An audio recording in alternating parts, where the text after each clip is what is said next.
Bonjour tout le monde. Magali Girard, je suis la directrice générale du CICS, le Centre interuniversitaire québécois de statistique sociale, et il me fait plaisir de vous accueillir à notre premier midi-webinaire de la saison. Puis on commence ça en grand avec une présentation de l'Institut de la statistique du Québec et une présentation de Jean-François Quentin et Maude Tremblay-Les Tourneaux. Maude est analyste au CADRISC de l'Université de Sherbrooke et Jean-François est adjoint exécutif. Là, je vais service d'accès ou à la direction d'accès qui est liée à l'accès aux données, puis je vais le laisser spécifier le titre exact de cette direction.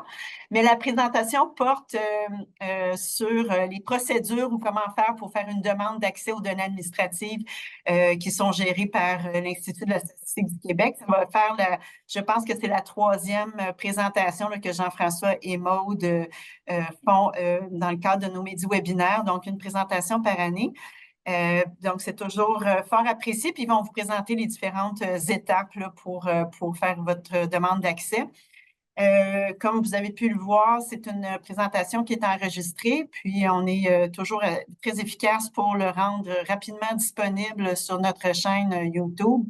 Donc, pour référence future ou pour des gens qui n'auraient pas eu l'occasion d'y assister. Les formats de nos midi-webinaires sont toujours les mêmes. Donc, on débute à 12h15, on termine à 13h, une présentation d'environ 25, 30, 35 minutes avec un temps à la fin là, pour vos questions, vos réponses. D'ailleurs, je vous invite à utiliser tout au long de la présentation soit la section Q&A, questions-réponses, ou la section chat. Dans un cas ou dans un autre, on garde un œil sur les deux options. Et puis, à la fin, on va passer au travers de vos questions. Alors, je cède tout de suite la parole à Jean-François pour le début de cette présentation. Puis, merci beaucoup à tout le monde pour votre présence. Merci beaucoup, Magali. Merci beaucoup aussi de se recevoir, comme tu disais, pour une troisième année de suite. Je comprends que c'est une présentation qui fait l'objet d'un certain intérêt, donc on est bien content de pouvoir la faire à nouveau. Je partage ma présentation, puis me confirmer que vous la voyez maintenant. Oui, ça fonctionne. Parfait. Parfait. Donc, oui, donc aujourd'hui, on vous présente les étapes pour préparer une demande d'accès aux données de recherche à l'Institut de la statistique du Québec. Le plan de la présentation, attendez, vous direz que ça sent. OK. Donc, plan de présentation, on vous présente ce que sont les services d'accès aux données de recherche de l'ISQ en général. On vous présente les grandes étapes pour déposer une demande auprès de nos services. On vous présente un de nos produits qu'on a rendu disponible, mais ça fait maintenant 2 ou 3 ans, je crois, la trousse de démarrage, qui synthétise dans le fond essentiellement par écrit ce qu'on va vous présenter aujourd'hui. Et puis, on fait un survol aussi des étapes qui vont suivre le dépôt d'une demande. Donc, qu'est-ce qui arrive avec votre demande une fois qu'elle est déposée, son analyse, son cheminement pour finalement arriver en accès. L'ISQ a été mandaté par le gouvernement du Québec pour mettre en œuvre un processus d'accès qui est simplifié pour accéder aux données de recherche. Donc, en 2019, on a eu ce mandat-là. Ça fait maintenant plus de 5 ans. Essentiellement, le processus répondait à des démarches qui auparavant étaient plus laborieuses pour les équipes de recherche. Donc, chaque membre d'une équipe, chaque chercheur d'une équipe de recherche avait à déposer une demande à la Commission d'accès à l'information pour avoir une autorisation pour son projet, aller auprès de chaque détenteur concerné, récolter les données, les analyser. Bref, c'était décentralisé comme processus, puis un peu complexe.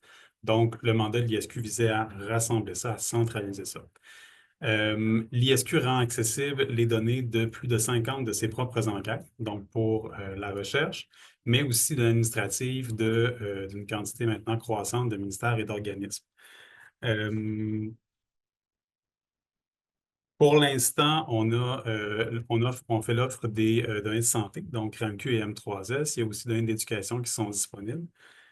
Sous peu, dans les mois à venir, on va avoir les données de Revenu Québec, qui est un gros pas en avant. C'est quand même un jeu de données important et qui va intéresser beaucoup d'équipes de recherche. Donc, dans les mois à venir, ça devrait être disponible pour les équipes de recherche. Et puis, par la suite, on va recevoir Immigration, Francisation, Intégration, Ministère du Travail, Ministère de l'Emploi, de la Solidarité et Retraite Québec. Donc, comme vous voyez, c'est vraiment une offre qui est multisectorielle. puis qui permet des possibilités de recherche qui sont plus larges que lorsqu'on avait seulement accès à la santé, par exemple, il n'y a pas si longtemps. Pour accéder aux données, il faut déposer une demande donc auprès de nos services, auprès des services de l'ISQ. C'est ce qu'on vous propose de vous expliquer aujourd'hui. Donc, le dépôt d'une demande, comment ça fonctionne? Il va y avoir 4 grandes étapes qu'on va survoler ensemble. Donc, prendre connaissance des données qui sont disponibles, s'inscrire à la zone recherche, choisir le formulaire qui est approprié à votre besoin, et puis choisir les modalités d'accès qui sont appropriées à votre projet. Donc, avant de démarrer, je vous indique, là, on l'a déjà survolé un petit peu, mais il y a une trousse de démarrage qui est disponible. Maude, qui va compléter ma présentation, va passer le plus en détail ce qu'elle contient et à quoi elle sert. Mais sachez que tout ce qu'on vous explique aujourd'hui se retrouve dans la trousse de démarrage qui est disponible en téléchargement sur notre site Web. Donc, première étape consiste à prendre connaissance des données qui sont disponibles. Donc, quand vous vous rendez sur le site des services d'accès aux données de l'ISQ, on va mettre le lien en fin de présentation dans le chat. Vous avez accès notamment à un dictionnaire de données. Donc, vous avez une page des données disponibles et vous avez 2 grandes sections. Une section qui concerne les données d'enquête, donc vous voyez en bas à droite. Cette section-là va lister l'ensemble des enquêtes de l'ISQ qui sont accessibles pour la recherche. Donc, vous allez avoir des choses comme, par exemple, le questionnaire, un rapport méthodologique, une description générale de l'enquête. Ou vous avez sinon l'option de choisir des banques de données, de consulter plutôt de l'information sur les banques de données administratives. Donc, en supposant que vous cliquez sur le bouton en bas au centre qui est Banque de TA, vous allez être redirigé vers une page où on vous expose les secteurs qui sont disponibles. Pour l'instant, c'est séparé par, ça va continuer à l'être, mais c'est séparé par secteur et par banque. Mais au fur et à mesure que l'offre va s'élargir, il va y avoir des nouveaux affichages qui vont être faits. Donc, pour l'instant, vous voyez que, par exemple, démographie, éducation, information et santé. Donc, ce sont les 3 secteurs qui sont actuellement disponibles. Et sous chaque secteur, les banques qui, elles, contiennent des fichiers. Donc, sous démographie, vous avez le registre des événements démographiques qui concerne, par exemple, les naissances, mortes-naissances, décès. Les données en éducation plus bas pour les élèves. Et puis, en santé, vous avez les données de la RAMQ et du ministère de la Santé. Une fois que vous avez fait, vous avez vu un survol un peu de l'ensemble des banques qui sont disponibles, vous pouvez cliquer sur l'une des banques. Supposons, par exemple, que je ne pense pas que vous allez voir ma souris si je la bouge, mais sous les données du M3S, la deuxième ligne serait Medeco. Donc maintenant, c'est exploitation et données pour l'étude de la clientèle hospitalière. Si vous vous rendiez sur cette page-là, vous arriveriez sur une liste des fichiers qui sont disponibles sous cette banque. Donc, une banque contient des fichiers. Un des fichiers que j'ai choisi pour l'exemple ici est celui de diagnostic. Donc, lorsque vous entrez sur la page de diagnostic, vous allez voir l'information présentée comme ci, puis ça va être le cas pour tous les fichiers, toutes les variables de chacun des fichiers. Donc, vous allez avoir une description générale de ce que le fichier contient, une date de disponibilité générale pour le fichier, et puis ensuite, vous allez avoir les listes de variables intégrales qui sont disponibles pour la recherche. Les variables sont organisées selon des blocs, donc des regroupements, comme par exemple, vous avez les identifiants variables structurels qui vont vous permettre de faire des liens en différents fichiers. Vous avez le nom de chaque variable, une courte description et une période de disponibilité. Il y a une disponibilité par variable parce que dans certains cas, elles peuvent différer de celle de l'ensemble du fichier. Souvent, ça va être pour une variable donnée, ça peut être plus court, par exemple, ou plus long. C'est pour ça que soit elles vont être les mêmes, soit elles vont légèrement varier. En tous les cas, vous avez la possibilité de télécharger au format Excel les contenus que vous voyez ici. C'est vrai pour l'ensemble des fichiers et des banques qui sont disponibles dans le dictionnaire. Ensuite, une fois que vous avez pris connaissance des données qui sont disponibles à l'ISQ, vous vous rendez sur la zone recherche. Donc, il y a un bouton sur la page principale où est-ce que vous pouvez vous inscrire si vous ne l'avez pas déjà fait. Une fois que vous êtes inscrit, vous avez un identifiant mot de passe et vous arrivez sur votre zone personnelle qui se présente comme suit. Donc, vous avez votre profil où vous déposez quelques éléments qui permettent de vous identifier en tant que chercheur.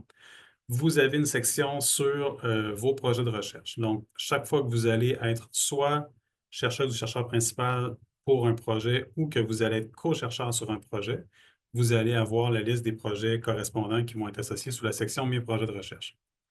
Et puis finalement, vous avez un simulateur de coûts qui est un outil qui est disponible. Je passe un petit moment sur le simulateur de coûts. C'est un outil qui peut vraiment être intéressant, en particulier quand vous faites une demande de subvention ou vous commencez à prospecter pour un projet. Vous voulez avoir une idée approximative des coûts attendus pour un projet, parce qu'il faut savoir que les données elles-mêmes ne sont pas payantes, mais le travail qui est fait par nos professionnels pour confectionner des fichiers de recherche, comme ce sont des fichiers qui sont spécifiques à votre projet, évidemment, ce temps-là doit être facturé. Donc, pour voir les coûts qui sont associés, vous pouvez entrer les paramètres généraux de votre projet. Donc, par exemple, quel type de données vous avez besoin, où est-ce que vous souhaitez accéder aux données, soit dans un centre d'accès, soit à distance. Et puis, au fur et à mesure que vous allez sélectionner des champs, il y a des sous-champs qui vont apparaître pour préciser le besoin. Il demeure que c'est un outil en appui à votre demande, mais ce n'est pas fiable à 100%, évidemment. Plus votre projet est complexe, plus il concerne une quantité importante de données ou qu'il y a des données externes, par exemple, ou des particularités sur des choses que vous pourriez vouloir, plus il y a des chances que le coût proposé s'éloigne de celui qui sera réellement facturé. Donc, dans ces cas-là, on vous invite à vous référer plutôt à un employé de l'ISQ qui va vous accompagner dans votre projet. Mais pour démarrer, puis pour avoir une idée générale, c'est intéressant de pouvoir l'utiliser. D'autant plus qu'on peut faire autant de demandes que souhaité en modulant les paramètres. Donc, une fois que vous entrez sur votre zone de recherche, vous créez un nouveau projet de recherche. Vous allez être, on va vous présenter différentes options. Les deux principales, excusez-moi, juste avant ça, l'organisme de rattachement pour le projet. C'est important parce que la chercheuse principale ou le chercheur principal doit, selon la loi de l'ISQ, être affilié à un organisme public québécois. Donc, c'est important de le mentionner parce que l'organisme public en question, au terme du processus de demande d'accès, va devoir signer avec le chercheur le contrat d'accès. Donc, c'est important de le mentionner maintenant pour que la personne en charge du projet de recherche puisse documenter quel organisme est concerné. Donc, je disais qu'une fois que vous êtes prêt à déposer votre formulaire, vous avez deux choix. Faites soit une demande d'évaluation de faisabilité ou de coût, soit une demande d'accès aux données de recherche. Si vous deviez choisir la première, donc faisabilité et estimation de coût, la différence, c'est qu'essentiellement, c'est davantage dans les étapes prospectives d'un projet. Donc, vous commencez, vous avez une idée de plus en plus précise, mais pas tout à fait encore établie de votre projet. Vous commencez à détailler certains éléments dans le formulaire qui vous est rendu disponible. Et puis, ça vous permet de sauter certaines sections qui seraient obligatoires si vous deviez déposer une demande officielle. Donc, par exemple, les sections concernant le dépôt d'un avis éthique ou de joindre des documents qui seraient obligatoires par ailleurs sont rendus facultatives, ce qui fait en sorte que vous pouvez quand même déposer votre demande pour une évaluation, souvent soit de faisabilité, savoir si c'est techniquement possible de faire le projet, ou d'avoir une évaluation de coût sommaire, souvent en vue de faire une demande de subvention. L'avantage aussi, c'est que ce genre de demandes-là, comme elles sont moins complexes et qu'elles visent des besoins plus simples, bien, vont faire l'objet d'une réponse plus rapide. Généralement, en plus ou moins 6 semaines, dépendamment des périodes de l'année, vous allez avoir une réponse sur la faisabilité de votre projet. Avant d'avoir une réponse, il y a des fortes chances pour qu'on vous contacte et qu'on vous pose davantage de questions, mais c'est l'objectif de cette demande-là. La demande d'accès officiel aux données de recherche, qui est la deuxième option, le deuxième formulaire. Cette fois-ci, c'est quand vous êtes bel et bien prêt à déposer une demande. Donc, vous remplissez l'intégralité des champs. Votre comité d'éthique à la recherche s'est prononcé favorablement et vous pouvez déposer l'avis dans le formulaire. Vous êtes prêt à aller de l'avant. Ce qu'il faut savoir, c'est que si vous aviez commencé auparavant par une demande de faisabilité d'évaluation de coût, vous avez la possibilité de transformer ce formulaire-là en demande d'accès officiel. Donc, vous n'avez pas à ressaisir une deuxième fois l'ensemble des informations, ce qui fait en sorte que le premier formulaire n'est pas du tout une perte de temps, bien au contraire, des fois, ça va vous permettre de préciser votre besoin et d'affiner votre demande. Une fois que vous êtes dans le formulaire en question et que vous entrez l'information concernant votre projet, à un certain point, on va vous demander notamment de choisir vos modalités d'accès. Donc, il y a deux modalités d'accès principales qui sont toutes les deux rattachées à l'environnement sécurisé de l'ISQ. Donc, l'environnement est un environnement technologique qui est centralisé à Québec. Donc, vous avez des serveurs dans les bureaux de l'ISQ à Québec qui sont accessibles par machine virtuelle. Ces machines virtuelles-là sont soit dans nos centres d'accès en présentiel ici ou soit en accès à distance. Donc, en accès en ce qu'on appelle les CADRIS, donc les centres d'accès aux données de recherche de l'ISQ, vous donne accès à un fichier maître, c'est-à-dire c'est le fichier le plus fin possible pour votre recherche, un niveau de détail vraiment ligne par ligne, granulaire, bon, qui est celui qui va être le plus spécifique possible pour votre projet. Vous avez aussi une offre de soutien des pilotes qui sont en cas de risque. Donc, il y a toujours un analyste présent sur place qui peut vous accompagner pour soit résoudre des problèmes techniques, soit répondre à vos questions concernant les analyses de confidentialité. Et puis, il faut savoir que cet accès-là peut être utilisé en combinaison avec un accès à distance ou la procédure des résultats intermédiaires. Je fais un petit saut rapide sur les résultats intermédiaires. C'est un mode de travail, si je peux dire, qu'on a mis en fonctionnement et puis qui permet aux équipes qui viennent dans les centres d'accès de sortir de l'environnement, pardon, de mettre en accès à distance des résultats temporaires pour le reste de l'équipe de recherche. Donc, si par exemple, vous êtes un chercheur principal ou un co-chercheur qui travaille en cas de risque, votre équipe de recherche est bien sûr aujourd'hui à l'extérieur, mais vous avez la possibilité, avec l'aide de l'analyste qui est en présence dans le cas de risque, de rendre accessible des résultats temporaires à distance pour votre équipe de recherche autorisée seulement. Donc, ça permet de consulter les membres de l'équipe pour différentes raisons. Une fois que les discussions ont terminé, les fichiers reviennent dans l'environnement, dans le cas de risque, et puis la personne qui exploite les données peut continuer à travailler. Donc, c'est une chose qui est beaucoup appréciée par nos équipes de recherche. Ça diminue le nombre de demandes de vérification qu'on a à faire si on devait faire sortir définitivement chacun de ces résultats-là de l'environnement.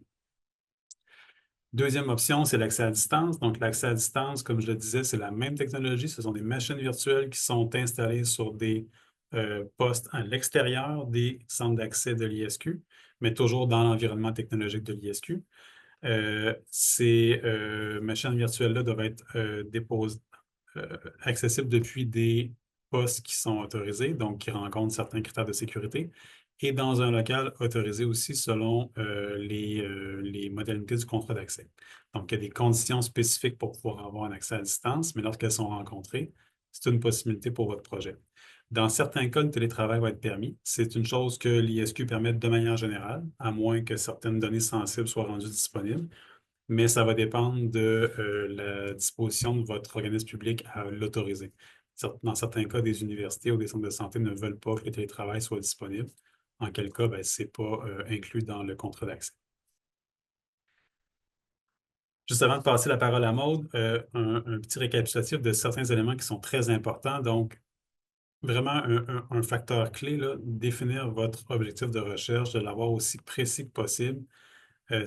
Plus votre idée est avancée sur ce que vous voulez faire, ce que vous voulez accomplir, ce que vous voulez tester, plus on a de facilité, nous, à vous accompagner pour soit déterminer la faisabilité de votre projet ou pour faire une estimation de coût qui est fiable. Un projet qui est vague, nécessairement, va faire l'objet de beaucoup de questions de la part de l'analyste et puis ça va ralentir un peu le processus d'analyse. Donc, plus vous avez avec une idée précise de ce que vous voulez, plus c'est aidant pour nous.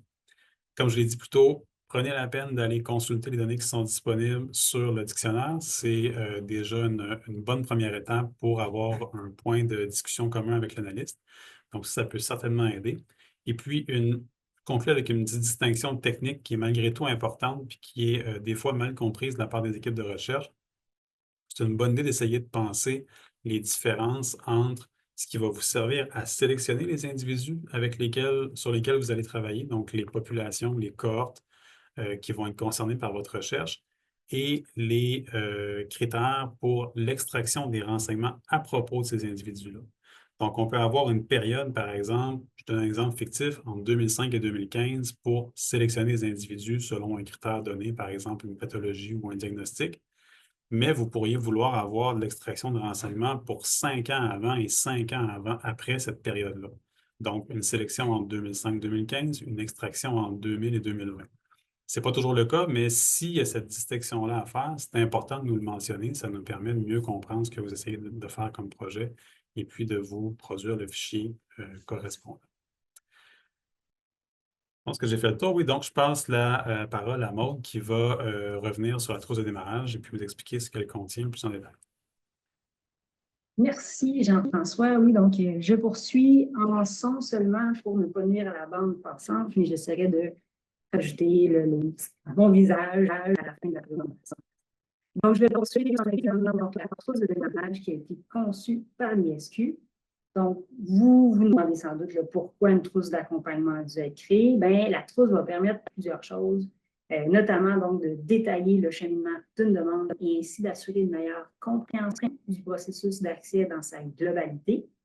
Donc, on pourra s'y attarder un peu plus tard dans la présentation. Elle permet également de clarifier les rôles et responsabilités de chaque partie dans le but d'optimiser la collaboration et ce, tout au long du traitement de votre demande. Et elle permet finalement, mais non le moindre, de simplifier le processus d'accès en décrivant d'une part les étapes clés de la préparation d'une demande et d'autre part d'exposer les documents centraux et les exigences de l'ISQ quant à ces derniers. Donc, ce faisant, l'ISQ souhaite réduire le délai de traitement et ça en outillant les usagers afin de soumettre une demande cohérente contenant tous les documents nécessaires à jour et ce, dès le départ. Donc, si on fait un survol rapide de la trousse, donc il est possible de distinguer plusieurs éléments. On va le voir dans la prochaine diapositive. Donc, le guide principal vise à vous donner donc une vue d'ensemble des étapes clés afin que vous puissiez mieux planifier et structurer vos démarches. La pièce centrale de la trousse, quant à elle, est vraiment l'aide-mémoire.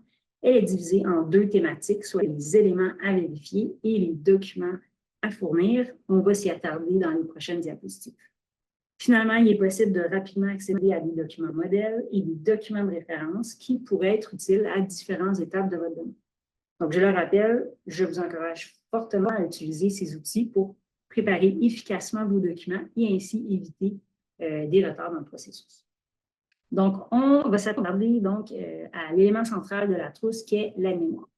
Donc, la mémoire est composée de deux grilles distinctes, donc chacune comporte une liste à cocher. Donc, libre à vous d'utiliser le système de liste à cocher, de rajouter des commentaires dans votre page, d'enregistrer le document. Donc, c'est vraiment vous êtes libre de l'utiliser. Ce n'est pas un document qui devient obligatoire lorsque vous soumettez votre demande. Mais en l'utilisant, vous pouvez vous situer et, si nécessaire, apporter des modifications et des précisions sur votre besoin d'accès aux données de recherche. Donc là, on a à côté ici donc la première grille qui vous guide à travers les vérifications qui sont techniques et qui sont déterminantes pour l'analyse de l'ISQ pour vous assurer que votre demande est cohérente. Donc, à titre d'exemple, vous le voyez en haut, vous le voyez très petit, mais croyez-moi, il est là. Donc, objectif du projet devrait être les mêmes objectifs qui devraient se retrouver dans le protocole de recherche. Donc, il faut que ça soit arrimé les différents documents ensemble. Juste en dessous de l'objectif du projet, vous avez une section qui va permettre de donner beaucoup d'informations sur la justification de la nécessité des renseignements. Donc, pour répondre aux critères de nécessité, pour faire votre recherche, vous allez devoir donc justifier, et ça en fonction de vos objectifs de recherche bien précis, en quoi ces différents blocs de variables-là permettent de répondre à vos objectifs. Donc, il y a de l'information qui permet de justement de vous donner, donc, de vous recommander de ne pas utiliser des formulations telles que voir protocole de recherche, voir objectif numéro 2. Donc, ça serait des justifications, malheureusement, qui seraient trop évasives et qui vont entraîner donc des courriels, des échanges avec l'analyse des ISQ et finalement pourrait engendrer des délais supplémentaires sur l'analyse de votre demande. Vous avez d'autres informations, comme Jean-François le précisait, donc notamment sur la période visée pour la sélection, la période visée pour l'extraction. Donc, vous avez vraiment beaucoup d'informations qui viennent appuyer ce que Jean-François vous a mentionné un peu plus haut. De la même façon, donc la deuxième grille précise de l'information sur les documents à fournir. Donc, dans le cadre de la présentation, j'ai fait ressortir certains documents demandés lors d'une demande d'accès aux données de recherche, mais n'hésitez pas à vous référer directement à la grille complète là, pour vraiment voir tout ce qui est compris dans la grille. Donc, le premier document qui est ici, c'est naturellement de fournir un document qui démontre le lien entre le chercheur principal ou la chercheuse principale et l'organisme public, tel que Jean-François vous le mentionne, donc l'organisme public qui sera signataire au contrat d'accès. Des fois, des chercheurs ont différents titres en fonction du rôle qu'ils vont avoir dans un organisme. C'est vraiment important de donc, fournir le lien d'emploi entre l'organisme public dans lequel il va pouvoir faire sa recherche. Donc, c'est vraiment de bien choisir l'organisme public à cet effet. Le deuxième document, c'est de fournir la présentation détaillée des activités de recherche. Ce document-là peut prendre différentes formes. La plupart du temps, on retrouve un protocole de recherche, mais ça peut être également un devis ou un plan de recherche. C'est bien important de fournir la version qui a été approuvée par le comité d'éthique à la recherche. Et donc, pour que ça soit justement, donc, c'est bien important d'avoir la même version qui a été déjà révisée. Et naturellement, Vous devez fournir donc le certificat d'approbation éthique qui est valide, qui est à votre nom, qui est le bon titre de recherche. Donc, toute discordance devrait être justifiée là, pour expliquer là, pourquoi il y a une discordance entre différents documents. Et dans certains cas, donc, il y a des certificats de modification qui ont été soumis. Donc, c'est pertinent de nous les soumettre et de les joindre à votre demande, ainsi que le certificat original. Donc, vous le voyez, donc, la mémoire, c'est un outil qui est simple mais efficace, mais qui vous permet de soumettre une demande complète du premier coup. Donc, la dernière composante de la trousse d'accompagnement est constituée de différents documents modèles et de références associés à différentes étapes du processus d'accès. Donc, rapidement, vous avez un modèle de formulaire de demande qui vous permet de constater donc, les différentes sections qui vont devoir être saisies dans le but de fournir une demande d'accès. Vous avez également un modèle d'engagement à la financialité, qui est un document de 2 pages légal qui devra être signé par tous les membres de l'équipe de recherche qui vont vraiment avoir les mains là, dans les données, là, qui vont donc directement se rendre en cas de risque ou y accéder à distance. C'est un document qui doit être signé devant un commissaire à la sermentation. Certaines personnes à l'ISQ peuvent agir à ce titre. Vous avez également donc un modèle de preuve de rattachement qui, je le rappelle, est nécessaire uniquement pour le chercheur principal ou la chercheuse principale. Et libre à vous d'utiliser le modèle qui est présenté dans la trousse ou d'utiliser un autre document tel qu'un CV fait de travail. Vous avez également donc des modèles de contrat de service et d'accès, autant en version anglaise qu'en version française.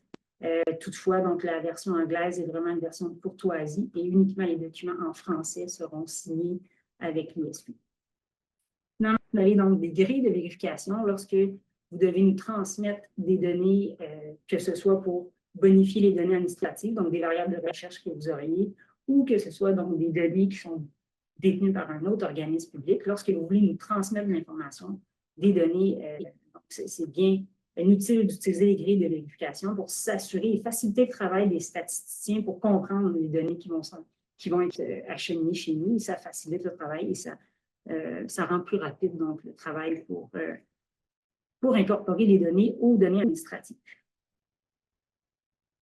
Donc, vous avez constaté là, que la trousse de démarrage vous accompagne lors de la création d'une demande d'accès, mais une fois que la demande est soumise, qu'est-ce qui se passe? Mais une fois que votre demande est déposée, plusieurs étapes vont s'enchaîner. Tel que je le mentionnais auparavant, ces étapes vont chacune faire l'objet d'une répartition de responsabilité entre vous et l'équipe du service d'accès aux données de recherche. Donc, lorsque la demande va être soumise, elle est d'abord évaluée par l'ISQ. Le chercheur doit donc rester disponible pour répondre aux questions des analystes et compléter la demande au besoin. Lorsque cette dernière est jugée complète, donc le service d'accès va recommander la conclusion d'un contrat. Donc, lorsqu'il y a un fichier de recherche qui doit être créé, il y aura donc un contrat de service et pour toutes les demandes, il y aura un contrat d'accès qui va engager l'ISQ, votre organisme d'affiliation et le ou la chercheur principal. Donc, le contrat de service va venir spécifier la nature et la composition du fichier de recherche et les coûts de production, alors que le contrat d'accès va préciser les règles de sécurité et de protection des renseignements personnels à respecter. Tous les 2 contrats là, contiennent naturellement informations et obligations auxquelles s'engagent les différentes parties. Une fois que le ou les contrats sont signés, la production du fichier de recherche peut débuter. Donc, si vous avez des données, des fichiers externes à faire apparaître aux données administratives, aux données d'enquête. Donc, vous devez le faire parvenir à l'ISQ via des moyens sécurisés, notamment le site d'échange sécurisé de l'ISQ. Puis à ce moment-là, c'est fortement recommandé d'utiliser les différentes grilles là, dans le but de, encore une fois, faciliter le travail d'arrimage entre les différents documents. Finalement, donc, vous aurez accès aux fichiers de recherche. Chaque membre qui va manipuler les données va recevoir une séance d'orientation. Il va devoir signer son engagement de confidentialité. Il y aura possibilité de faire un suivi au niveau du projet si vous souhaitez rajouter un membre à l'équipe de recherche. Et éventuellement, donc, il y aura fermeture du projet. Dans la zone de recherche, telle que Jean-François en parlait tantôt, vous allez pouvoir vous référer à la barre de progression de votre demande qui montre justement l'étape d'avancement et toutes les étapes qui ont déjà été réalisées.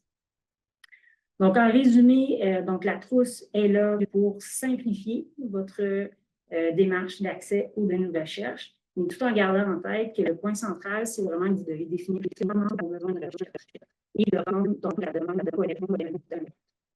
Mais n'oubliez pas de consulter donc les différentes ressources de la trousse qui sont là pour augmenter les chances de succès. Donc, on parle de la mémoire, on parle des documents modèles et des documents de référence. Et l'ISQ met à votre disposition donc une équipe professionnelle qui peut répondre à vos questions et vous soutenir naturellement tout au long du processus. C'est ce qui conclut notre présentation. Donc, merci beaucoup pour votre attention. Et bien, on reste disponible pour toute question. Le site web est affiché ici, notre adresse courriel également. Et ben, je passe la parole à Magali. Je crois qu'il y avait donc un petit mot de la fin là, pour présentation à venir. Je vais faire ça très rapidement parce que je vois déjà des questions dans le chat, mais je voulais simplement mentionner que le SIX organise 2 ateliers de formation pour l'accès aux données administratives gérées par l'ISQ, disponibles, comme ça a été expliqué, soit à distance, soit dans les cas de risque. C'est le 24 octobre, puis c'est un atelier, le matin, c'est un atelier d'introduction à l'accès aux données. Donc, pas du tout comment accéder, mais c'est quoi le potentiel analytique de ces données-là. On montre les données qui sont disponibles, les variables qui sont disponibles, puis on donne des exemples de recherches qui ont été faites avec ces données-là. Pour l'instant, c'est les données de santé et d'éducation qui sont disponibles. Comme Jean-François dit, revenu, ça s'en vient. Puis l'atelier d'après-midi, c'est plus sur, puis ça s'adresse, l'atelier du matin s'adresse que vous soyez chercheur ou simplement impliqué dans une équipe de recherche ou intéressé par ce type de données-là, ça donne vraiment une belle ensemble, mais ça s'adresse à tout le monde. L'atelier d'après-midi, c'est sur l'analyse de la gestion, comment fusionner des données. On donne des exemples de programmation. À la fin de la formation, on vous remet un fichier avec des données synthétiques. Puis, comme une boîte à outils aussi avec des exemples de programmation en SAS. Donc, ça vous permet, vous, de jouer avec le fichier synthétique, qui sont des fausses données, mais qui réagissent comme les données en cas de risque.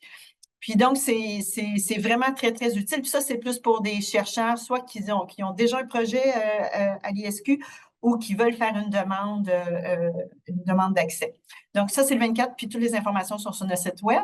Puis je vais tout de suite commencer parce qu'il nous reste une douzaine de minutes. Parfait. Puis merci Pascal qui a mis les liens vers les 2 inscriptions dans le chat. Merci beaucoup. Je vais juste remonter mon chat, puis je vais tout de suite enchaîner avec les questions pour qu'on ait le temps. Alors, la première question, est-ce que le simulateur de coûts permet d'avoir une estimation des coûts instantanément ou cela prend-il un délai pour l'obtenir?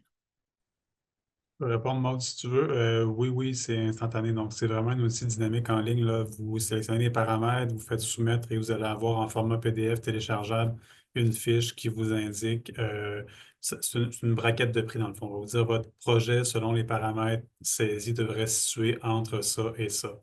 À nouveau, c'est particulièrement fiable pour les projets simples. Si votre projet devait s'aventurer en complexité, on vous suggère de valider auprès d'un analyste.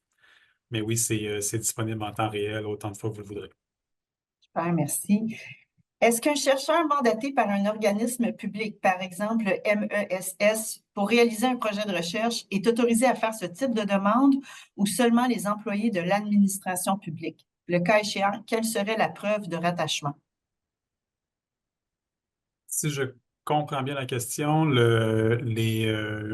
selon la loi de l'ISQ, les chercheurs admissibles sont des chercheurs affiliés à un organisme public québécois. Donc, généralement, c'est compris comme étant des chercheurs d'une université, par exemple, d'un centre de santé. Maintenant, un chercheur ou une chercheuse d'un organisme public québécois, par exemple un ministère-organisme, rencontre cette définition-là aussi du chercheur admissible. Donc, je ne sais pas si je réponds bien à la question par rapport à la question du mandat, là, mais si vous avez une affiliation à un organisme public québécois, vous avez la possibilité de déposer une demande d'accès aux données de recherche. Il me semble qu'il y avait un aspect sur le CER, est-ce que je me trompe? Non, c'est la prochaine question qu'on Ah, pense comme parfait, parfait. Excusez-moi, je ne sais pas si Oui. je peux juste compléter. En fait, la question, vous avez bien répondu, M. Quentin, mais ce que j'ajouterais, c'est, tu sais, parce que parfois, le ministère va mandater des chercheurs privés, donc des organismes, pour réaliser un projet de recherche. Et donc là, dans ces cas-là, est-ce que le chercheur serait considéré comme admissible à faire ce type de demande-là? Ce serait une première. À ma connaissance, on n'a pas eu de demande provenant d'un organisme public qui mandaterait des chercheurs privés. Mais comme un consultant, là, une firme de consultants? Oui, c'est ça, par exemple, comme Somme ou comme, tu sais, Parce que, par exemple, on va avoir des consultants qui vont pouvoir travailler sur un projet de recherche, mais ils vont être co-chercheurs d'un projet déposé par un ou une chercheuse qui, elle, est publique, qui est affiliée à l'organisme public. Donc, par définition, le projet doit être porté par un chercheur affilié à l'organisme public. OK. Exactement. Je peux Mais peut-être si rajouter de si vous avez... Pardon? non. Oh, excuse-moi, Maud, vas-y, Ben, vas-y. ben, ouais, ben, en fait, je voulais tout simplement dire que il suffit d'avoir donc, dans le projet quelqu'un qui est rattaché à un organisme public québécois, puis dans le fond, cette personne-là qui est rattachée est chercheur principal, puis dans le fond, il peut avoir donc un co-chercheur là, qui serait tout autre, là, il n'y aurait pas de problème. Mais l'important, c'est vraiment d'avoir quelqu'un là, qui est rattaché à un organisme public québécois. C'est le Parce que principe. l'organisme public va signer le contrat d'accès avec le chercheur principal. Donc, normalement, c'est de cette manière-là que le projet est considéré public. Mais si vous avez une préoccupation à cet effet-là, vous pourriez faire une demande de faisabilité, par exemple, puis on pourrait évaluer le cas de figure, là. Est-ce que ça répond à votre question? Oui, merci beaucoup. C'est très clair. Merci. J'enchaîne avec la prochaine. Est-ce qu'un avis favorable du comité d'éthique ou des responsables, des personnes responsables de la protection des RP et de l'éthique, est nécessaire avant de faire une demande complète d'accès aux données administratives? Oui, pas dans le cas d'une demande de faisabilité, parce que l'idée, c'est d'avoir un avis rapide pour évaluer une faisabilité ou avoir un coût. Mais pour une demande d'accès, il doit y avoir dans le cas de figure qui se distingue un peu de ça, c'est s'il y a du multicentrique. Par exemple, vous avez différents CER à obtenir de différents centres pour votre demande. Bien, il va y avoir au moins un CER, souvent le principal, qui va devoir être déposé pour pouvoir débloquer, si je peux dire, le reste du formulaire. Donc, c'est une condition obligatoire. La raison pour laquelle on fait ça, c'est parce qu'auparavant, des équipes de recherche allaient très loin dans la demande d'accès, puis finalement, ensuite, allaient demander un CER, ce qui rallongeait énormément les délais. Donc maintenant, on demande que le projet ait été préalablement approuvé par au moins le CER principal au projet et qu'il soit déposé avec la demande d'accès. Super. On a deux questions qui ont lien avec les délais. Tout le processus prend combien de temps en général? Puis avez-vous une idée des délais pour obtenir les jeux de données? Maud, je me vais pas répondre, mais interrompons au besoin si tu as quelque chose à rajouter, là. Les délais sont présentés les délais moyens sont présentés sur notre site par type de complexité de projet. Donc, on a séparé selon que le projet est simple, intermédiaire, complexe ou très complexe. Ils sont en diminution, c'est la bonne nouvelle.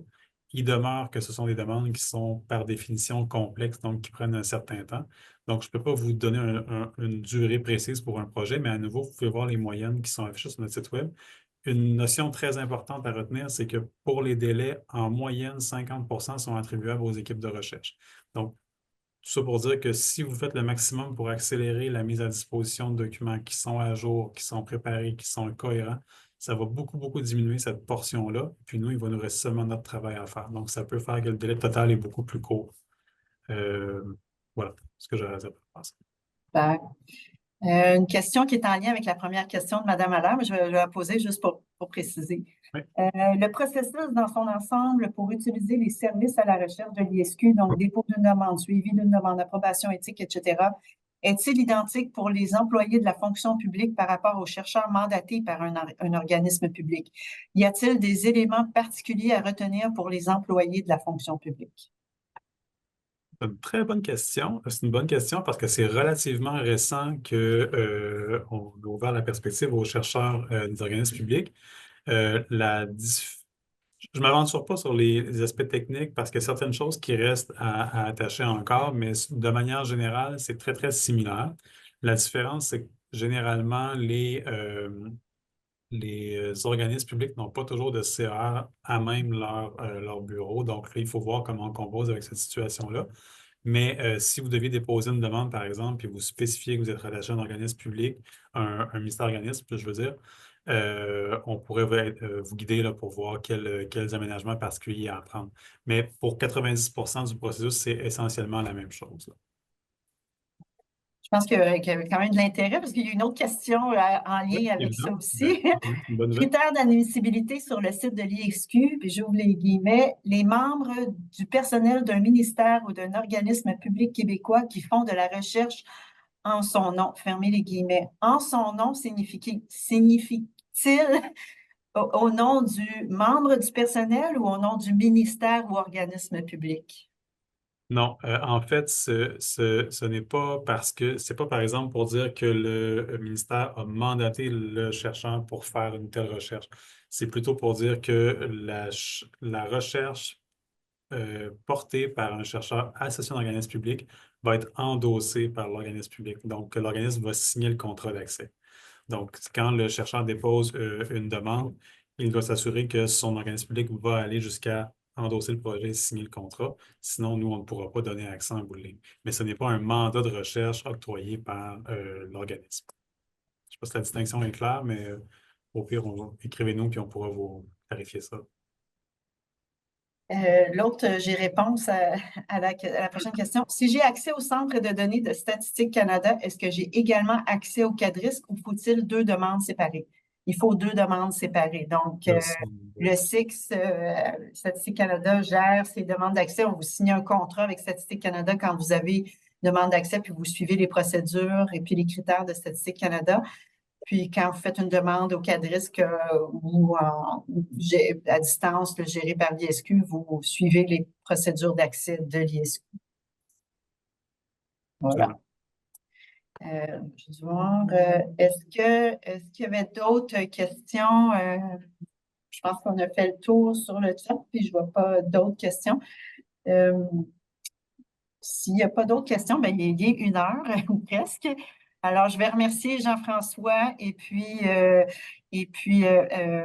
Maude Tremblay-Letourneau. Merci beaucoup, Jean-François et Maude, pour votre présentation. C'est toujours apprécié. Bon, Pascal a mis dans le chat le lien vers notre chaîne YouTube pour voir prochainement l'enregistrement de cette présentation-là. Je vais vous souhaiter à tout le monde un bel après-midi. Merci à tout le monde. Merci beaucoup de nous avoir reçus. Merci beaucoup. Au revoir. Bye bye. Au revoir.